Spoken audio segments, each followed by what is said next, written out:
But yeah, we've made it to Los Angeles. And we've somehow been able to build a studio despite a lot of issues. Oh, that we're going to get into that very quickly. Yeah. I'm sure the rounds have already been made of the actual situation. The rounds have already been made. The rounds have already been made. People online, if you've been on Reddit, maybe you're aware of this. If not, which a big portion of the audience isn't.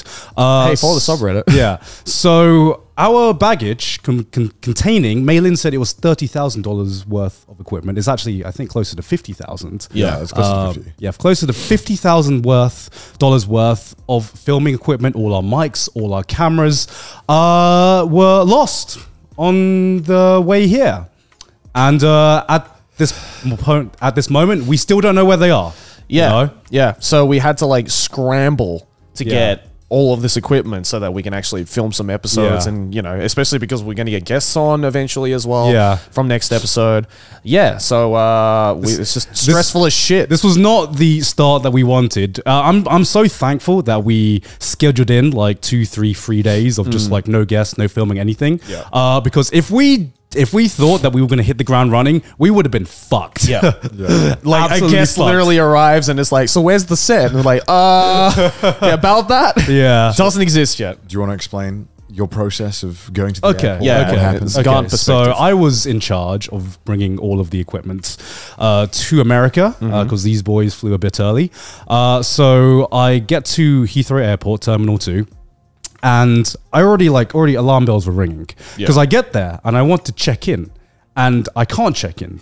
And I hear one of the operators say, "Oh no, we can't check anyone in right now because there is a queue downstairs of about 200 bags and no one can check in right now." So I'm like, that's pretty bad. That's like a bad omen right there. Yeah, that's worrying. Yeah, so I arrive, 2 hours before my flight, as like that's what they recommend. So I have to wait an hour just to check in my bags. Right? And that's true for like pretty much everyone on the plane. So I check in my bags an hour before our flight. And then I check in my normal bags, and then we have 2 massive Pelican cases containing all of our filming equipment.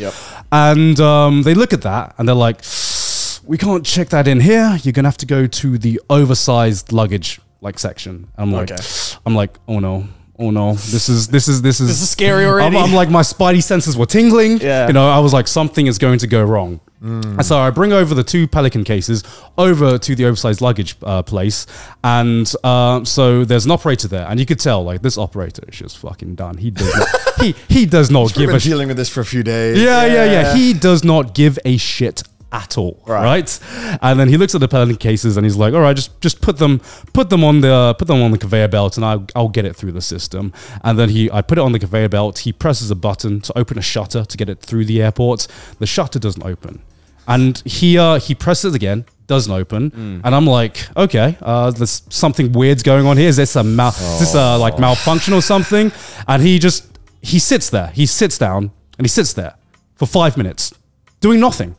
Doing nothing, right? Okay. He just sits there for 5 minutes, and I even pretend to work. He just doesn't even pretend to work. He just sits down and plays on his phone. And then while I'm waiting, a queue starts to form behind me. First, it's like 1 person, then it's 2 people, then it's 3 people, and it really starts to build up. Right. And so after about 10 minutes of just sitting down doing nothing, the guy just tries to press it again, doesn't work, and then he finally. He tries to phone someone. He tries to do something about it. And so he phones the operator in charge of whoever is in charge of the baggage. And he says, "Oh, the shutter won't open." And then they say, "Yeah, we're not letting any bags in right now because we are just completely full. We cannot take any more bags into our system." Right. And so I was waiting for about 20 minutes. And so, I was waiting in this queue for about 20 minutes before he presses the button and the shutter finally opens. And great, the fucking bags finally went through. And I remember, by the time my bags went through, it was half an hour before my flight. And I remember thinking, finally the shutter's open, bag goes through, and then the shutter closed. And there was just this moment of, I'm never going to see them again, am I? Like I had a feeling. Self-fulfilling prophecy. Yeah. I had like a fucking vision. It closed and I'm just like, I was like, I have a bad feeling about this. Fucking Obi-Wan. And I remember texting the group being like, guys, not to be alarmed, but I'm pretty sure there's a good chance that maybe we won't get to see our equipment. But I was like hoping out of hope. Yeah. And so, I check in, we go through. I flew Aer Lingus. So the Aer Lingus flight goes from it goes from Heathrow to Dublin, and then Dublin to America, LAX. And so the flight from Heathrow to Dublin was actually on time. Yep. Which I think that's the reason our bags didn't get delivered, because it was on time. And we woke up the next day and we found out that there's an image on screen with all of the bags that are like stuck in Heathrow Terminal 2 now. It's like a fucking sea of bags, right? Our bag is somewhere in there at this point. Yeah. But then after that, I check into my second flight to go to America. And we all check in. I'm sitting in my seat. And then it's, you know where you have some of those flights where for some reason the plane just doesn't move? Yeah. Right. So we were sitting there for like a full-on hour, right? So like we were sitting there for a full-on hour trying to figure out what's going on, Are we actually going to take off? And then after an hour, like the operator comes in and was like, guys, I know you've been waiting a while. That's because there's been a massive queue on the runway right now. So we're going to be a bit delayed. And I'm going to be real with you. It's looking like that we're going to be sitting here for another 2 hours. So, and when like bad news gets announced and you just feel the air just drop. Yeah. Like there was like that fucking groan noise that just distributed throughout the entire fucking plane, right? And everyone's just like, what the fuck? So we all start getting out our phones and everything like that. And, I was thankful because I got to catch up with fucking Spy Family. That's what I did with my extra 2 hours on the tarmac. But after, could be worse. Could be worse. But like after being delayed for 3 hours on the tarmac, finally I get to go to LAX. Right. Fucking brilliant. I finally get to go on my flight to America. The flight itself was very, very pleasant. We had some very good. What are they called? Air stewardesses there, Service. Yeah, service. We had very good service. The flight itself was great, but then the nightmare continued when I landed in LAX. Right. And that's just any landing in LAX. Yeah. The nightmare continued. Yeah. And so I get down and I thought that I had saved time because if you fly from Dublin to America, we have pre-clearance. So we don't, if you fly from Dublin, you don't actually need to go through immigration in America. That's really fucking good. Yeah, you can go through immigration in Dublin. Yeah. So it's treated as a domestic flight. So I'm like, great. I could just pick my bags and get the fuck out of there. Yeah. And so I walk for what feels like 20 minutes to get to my baggage collection, right? Really we all had to do that. Yeah. And by the time I get there, our bags aren't even on the carousel because they are so busy that they are still like the people from the previous flight are still getting their bags from this carousel because there's only one carousel in the domestic terminal. Yeah. So we like people from Hawaii were still which was the flight before, was still waiting for their bags to come out. So we couldn't get our bags before the passengers from Hawaii could completely get their bags out. So I was waiting for about an hour before we even got any bags from our flights to come out. And then after their bags finished getting collected, finally our bags come out. And it's like a drip feed. I don't know how it was such a slow drip feed. Were they like fucking cycling it over like one bag at a time? Because that's like dragging it over the whole same journey you did. Yeah. So it was coming out like fucking 5 bags at a time. So by the time like I got some of my bags out, I had to wait another like 20, 30 minutes. And then of course I was waiting for my equipment bags. And then I waited a little longer. And they were like, so thank you, ladies and gentlemen. The Aer Lingus bag flights, the Aer Lingus flight bags are now finished. So if you have any bags to collect, we've collected it in the corner. And I was just like, fuck. I did not see the bags that I had. You know, I would rather have lost my clothes than lose the $50,000 of equipment. Yeah. And so I go to this corner and there's a line of about 30 people being like, God. Where the fuck is my bag?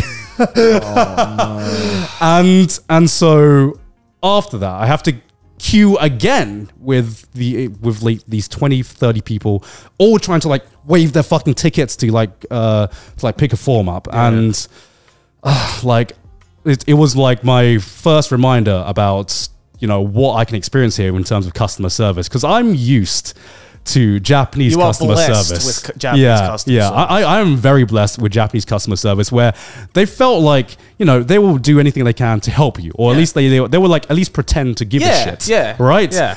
Like at LAX, like I've had 2 instances now where there is not even any pretending to give a shit about the customer at all. If anything, I felt guilty for having to trouble them for an issue with the fucking airport, you know? So like, I had to like fucking fight my way through to like give them the ticket, and this guy punching my numbers in to this lost and found form just could not give a shit. He didn't give a shit so much that it ended up, we found out later, that he'd punched in the wrong numbers to this form. And so it was like this experience of everything that could go wrong with a flight did go wrong, and it turned a already long travel time from England to America and added around 5 to 6 hours on top of that as well. I'm so sorry you had to go through that, man. Just ain't it. Yeah, there's like this ain't it. And that's what that at this moment in time, that's all we know about what's happened to our bags. I think it's still in Heathrow, if I'm gonna guess. Yeah. Hopefully we can get our equipment back. Well, like what happens if they're like, oh, by the way, we delivered it to LAX like a month later, and I'm like, well, we're not in LAX anymore. Yeah. I don't know what the fuck is happening. Yeah. It's just frustrating. It's like, I wish they would tell you anything. Yeah. I think it's the fact that the airline leaves you completely in the dark and doesn't tell you, hey, it's here. It hasn't been shipped out yet because it's all backed up. Yeah. It's like, okay, well, I could somewhat understand that, but when they just fucking tell you nothing, they're like, oh, no, it's in LAX. Yeah. And because Maylene was calling them up and being very angry. Yeah. Good Maylene. Good Maylene. They told Maylene that, like, hey, the bags have been at LAX since June 16th. Yeah. And then he goes to LAX again to try and get them. And so they told us that the bags had been delivered to LAX. So I was just like, I want to go there physically to pick them up, right? Because we got $50,000 of equipment. I don't want to risk wasting any more time. So I drive to LAX, and of course, driving to LAX is a fucking nightmare in LA because you have to like fucking because you have to drive in LA. Yeah. So it takes us about 40 minutes to get to LAX.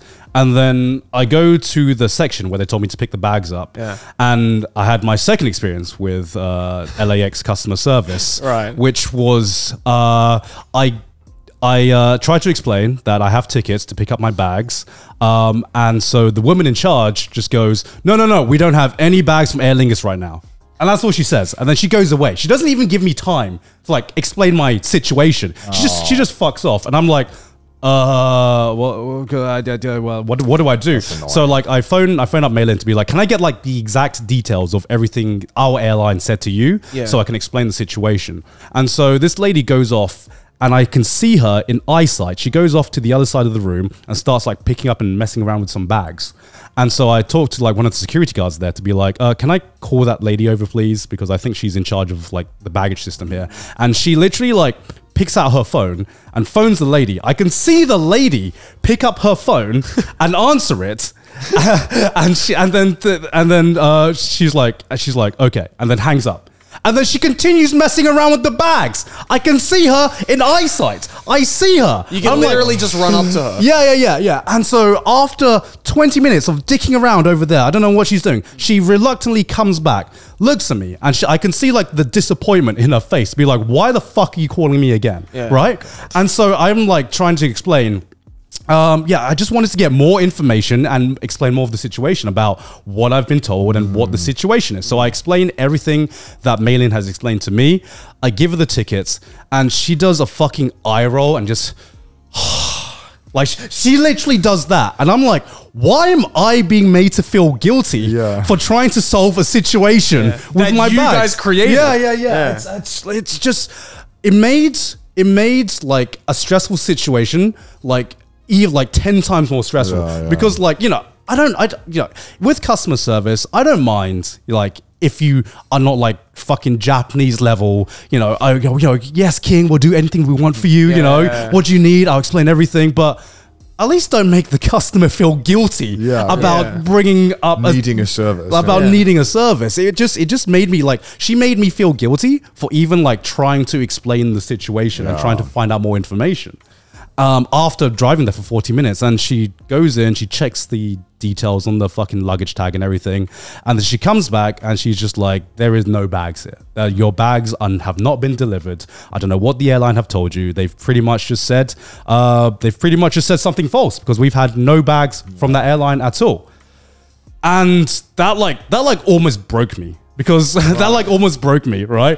Because after driving there for 40 minutes, not getting my bags, after being delayed for after wasting 5 hours of my time the day before, I now had to drive back from LAX to our studio. And for some reason, God just hated me on that day, because the traffic back was like way worse than the traffic there. So it took twice the amount of time to drive back. And it was just...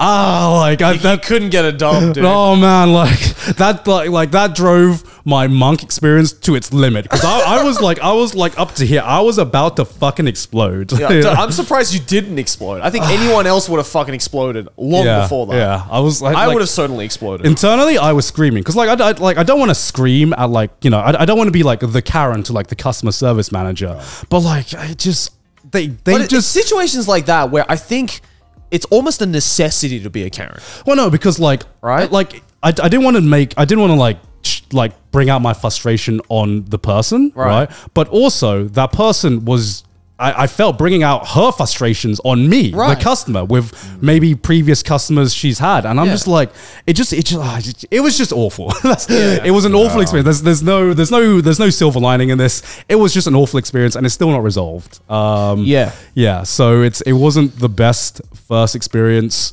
touching down in America, but Welcome to America. Welcome to America, right?